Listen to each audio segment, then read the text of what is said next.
I'm Rachel Brooks Smith, and I want to introduce you guys to a very special man in my life who's been incredibly influential. This is Shane Griffin. Hiya, how is everyone? We are at WholeLifeBalance, a place that's been very special, but I love very much. If you're in Santa Monica, check it out, WholeLifeBalance, amazing place. As you can see, they've got silks back here behind us.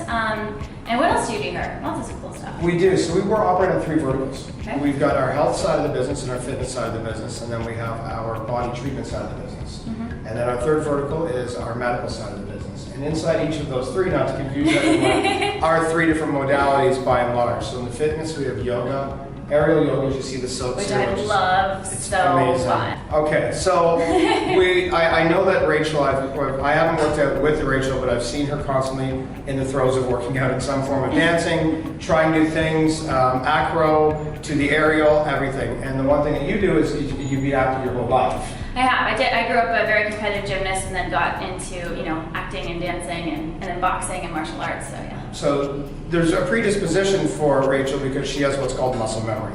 So even if Rachel, we were joking with this before camera, that if she was to have a baby in the next day or 2, hypothetically, that she would bounce back much quicker than the average person because there's muscle memory. So part of it is conditioning. Part of it is genes. Some people have different body sizes. I'm 5'5", 5'5" with my good shoes.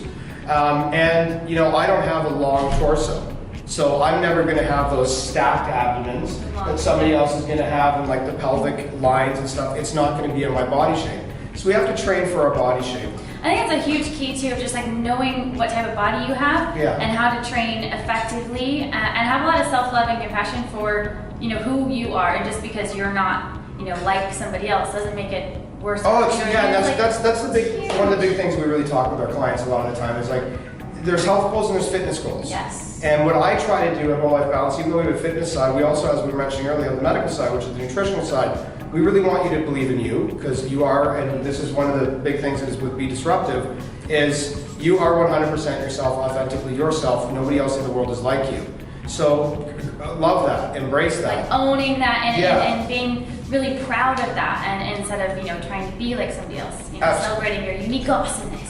Absolutely, and that's huge, and that comes into play with nutrition too. Yes. Because as unique as you are in the world, it's as unique as your body is going to metabolize, ingest, digest, and utilize the vitamins and nutrients that we put in us. Yeah. But it's dynamically the food you put in you. Yep. Right? One thing that nobody does enough of, and I know that you do because I watched the one video on the beach which was crazy, crazy good, is the amount of stretching that you do, like hanging exercises for your abs. Yes. You need to stretch, and one of the hardest places to stretch is your abs. You can do glutes, you can do traps, you can do back, you do a lot, but it's very hard unless you're doing like reverse back bends and reverse crunches and stuff for your abs. But just hanging and stretching, because fibers and muscles have to tear a little bit to repair, and that's how things get bigger and stronger, is by minute tears and then restructuring. And the restructuring comes from the most important part, our diet. Yes. And that's where our constitution has to be strong. So a couple myths. Protein. Everybody's about protein, muscle. And protein does break down amino acids. That is actually what constitutes our muscles and our size and our strength.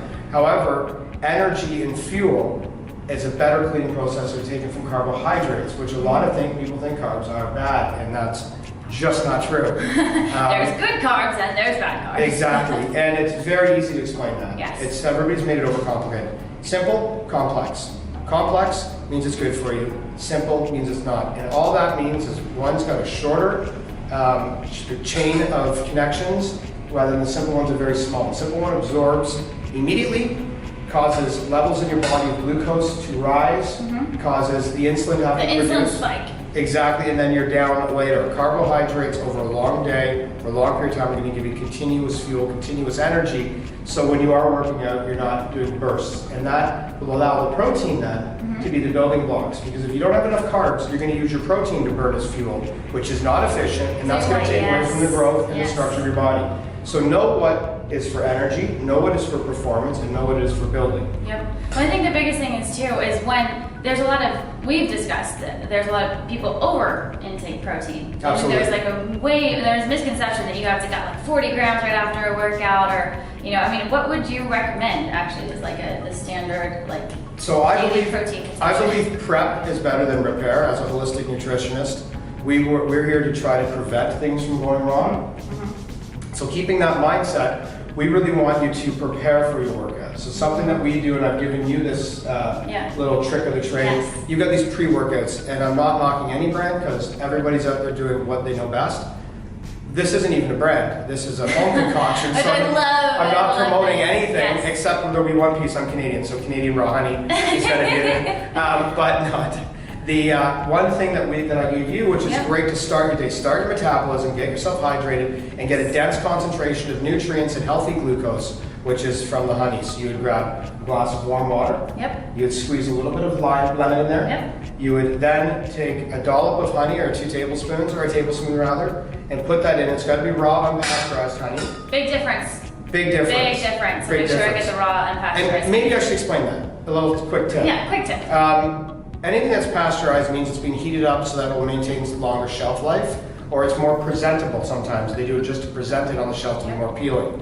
Once it's being heated up or treated, the nutrients and quality of those nutrients is diminished. And you're left with the fillers and the extras and the preservatives. So you're actually eating a food-like substance, but not actual food, rather than food. So we have exactly, so no process.